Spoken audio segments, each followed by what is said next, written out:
There are times in history where inflation rates are higher than what would be desired, like a 2% desired inflation rate.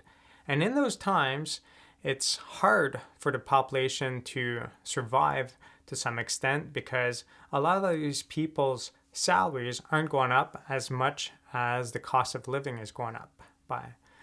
So those people often feel the squeeze of having these higher things that they have to pay for, the higher prices for a bunch of things that they have to pay for, and their salaries aren't following.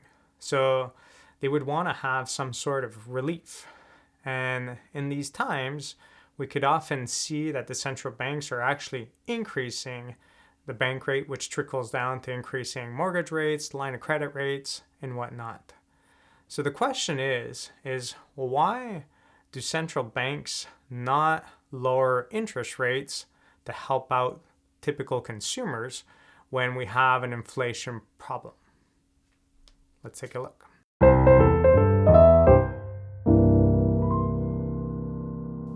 So for this story, we have to understand what the main goal of the central bank is. And that main goal is keeping inflation in check, keeping price stability in the economy. And if we think about that main goal, if we have higher than usual inflation, so let's say 7% compared to a usual normal 2% inflation rate, well, in those situations, the central bank has to do something to lower the inflation rate back down towards a 2% rate. And their typical tool that they use is by increasing the interest rate. So why would increasing the interest rate bring us back down? Well, when we think about prices going up, it's often because there's more demand than there is of supply. So it could be a demand problem, it could be a supply problem. And a lot of people chasing the same goods brings up the value and the price of those goods. So what they have to do is they want to kind of pump the brakes in the economy to some extent so that we have a situation where prices can still go up, but just not as much. So like going more towards a 2% inflation.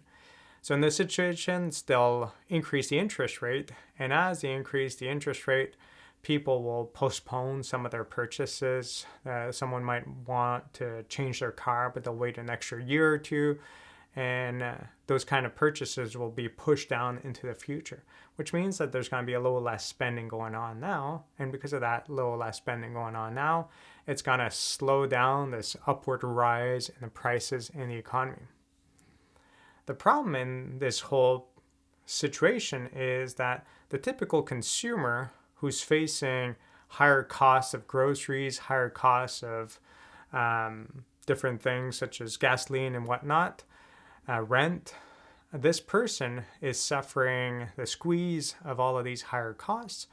And at the same time, the central bank is deciding to increase rates. So if they're on a variable mortgage, they're going to have to pay more interest than before. So they're really feeling the squeeze of it all.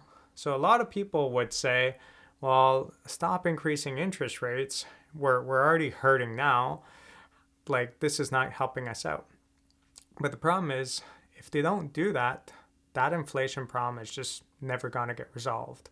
And year after year after year, we're going to have really high inflation rates. So there has to be this kind of period of hurt, we can say, to try to bring these price levels, this inflation rate back down.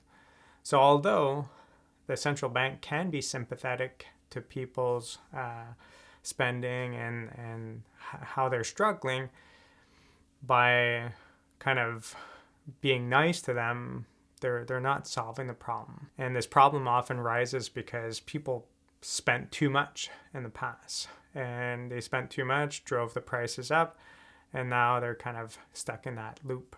So we have to break the loop, and that's what central banks do when they increase interest rates to try to bring inflation rates back down. So that's why, in a nutshell, central banks do not lower interest rates when we have an inflation problem to help out citizens, but actually raise those interest rates.